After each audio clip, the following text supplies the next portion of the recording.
Do you feel nervous when someone asks, "Tell me about yourself"? Don't worry. Today, I'll make it simple.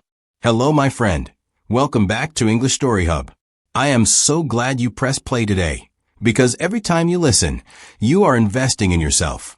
Learning a language is not only about grammar or vocabulary, it is also about confidence, about feeling ready to speak when life gives you the chance. One of the most common questions you will hear in English is very simple, yet very powerful. People will look at you with a smile and say, "Tell me about yourself." At that moment, you may feel nervous, you may think too much, or maybe you go silent. But today, I want to change that. In this episode, I will guide you step by step. We will learn how to introduce ourselves in a way that is simple, natural, and friendly. We will not just memorize sentences, we will understand why they matter and how to use them in real life. Because language is not only words, it is connection. When you introduce yourself, you are not only giving information, you are opening a door to friendship, to opportunity, to a new story in your life. Let's start with the very first thing, your name. It may sound too easy, but your name is the beginning of your story. You can say, "My name is Anna," or "I'm David." Both are correct. Both are natural. Now imagine you are at a party, or maybe in a new class, or in a job interview. After saying your name, add one more simple phrase, "Nice to meet you." This shows respect, this shows kindness, and it immediately makes people feel comfortable with you. Do you see how easy it is? Just 2 short sentences, but they already give people a positive feeling about you. Your name is not just a word, it is your identity. And when you say it with confidence, you are telling the world, "I am here, I am ready, and I want to connect." After your name, the next step is simple but powerful.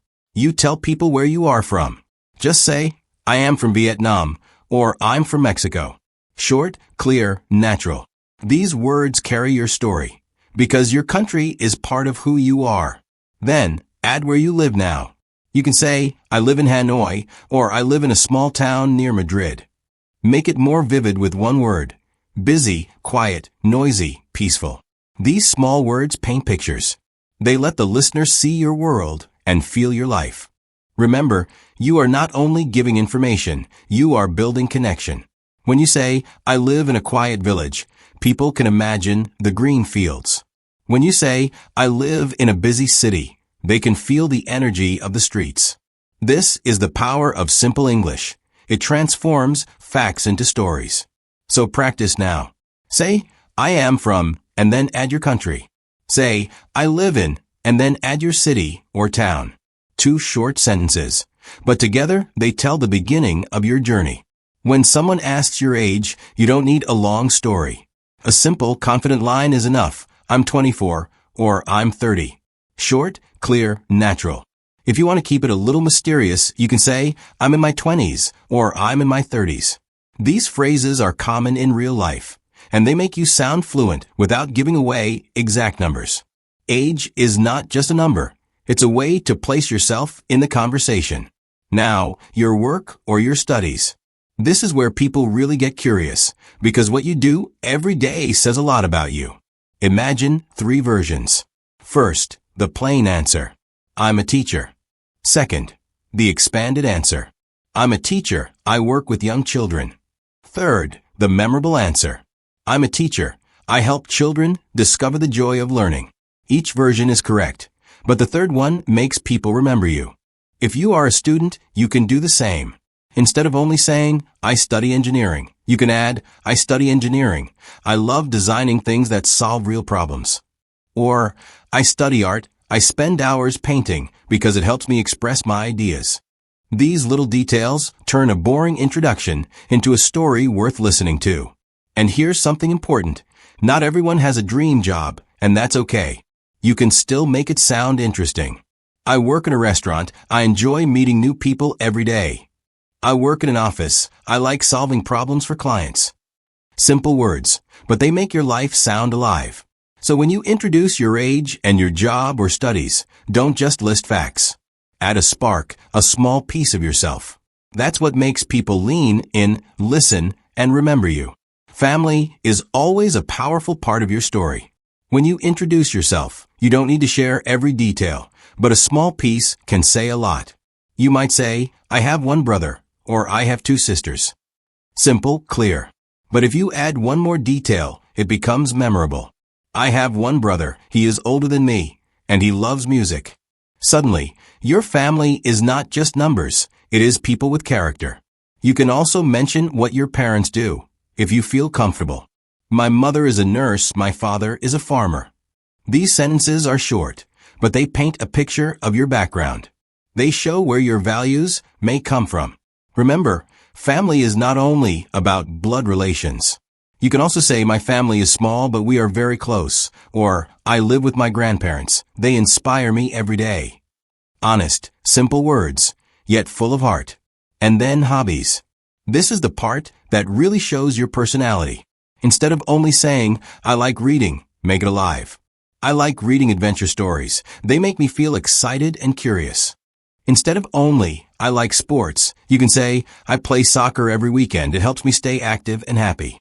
These details turn ordinary hobbies into something people can connect with. Think about it. When you say, I love cooking, it relaxes me after a long day. The listener feels they know you better. Or when you say, I enjoy photography. I like to capture small moments. They understand what makes you unique. Hobbies are not just activities. They are small windows into your character, your passions, your joy. So when you talk about family and hobbies, don't just give dry facts. Add a detail, a feeling, a spark.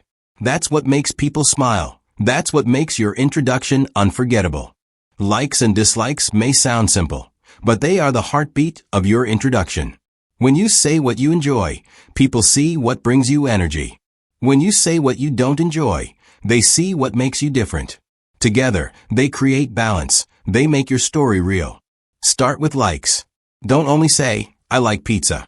Make it more alive. I like pizza, especially with fresh vegetables, because it feels both tasty and healthy. Or, I like music. I listen to old rock songs because they give me energy. Notice how just one extra phrase turns a flat sentence into something colorful, something memorable. Now, dislikes. Many learners feel shy here, but remember, it's natural to say what you don't enjoy. I don't like very spicy food. It makes me uncomfortable. I don't like waiting in long lines. I get bored easily. These are small truths, but they make your English sound real, not robotic. And when you share both sides, likes and dislikes, you show your personality in a balanced way. The key is honesty with a positive tone. Instead of complaining, just describe. I don't like cold weather, but I enjoy staying warm with a book and tea. See how the sentence feels more human, more complete? That's the secret. Every like or dislike can be a doorway to a little story. So next time someone asks you to talk about yourself, try it. Say one thing you like, explain why. Say one thing you dislike, explain how you deal with it. These short sentences make your English shine, and they invite others to connect with you. Because, in the end, self-introduction is not about perfection. It's about connection. So now you have all the pieces of a great introduction. Your name, where you're from, your age, your work or studies, your family, your hobbies, and even your likes and dislikes. Simple words, but together they tell a story, your story. And remember, English is not about sounding perfect. It's about sharing who you are with confidence. Every time you practice, your voice grows stronger, your story becomes clearer, and your world becomes bigger. Now it's your turn. I'd love to hear from you. Go to the comments and write 2 or 3 sentences about yourself. It can be your name, where you're from, or your favorite hobby. Keep it short, keep it simple, but make it yours. This is your chance to practice in real life, not just in your head. Thank you for listening to English Story Hub today. I'm proud of you for learning, for practicing, and for believing in yourself. Don't stop here, because every small step takes you closer to fluency. Stay motivated, keep practicing, and remember, your English story is just beginning.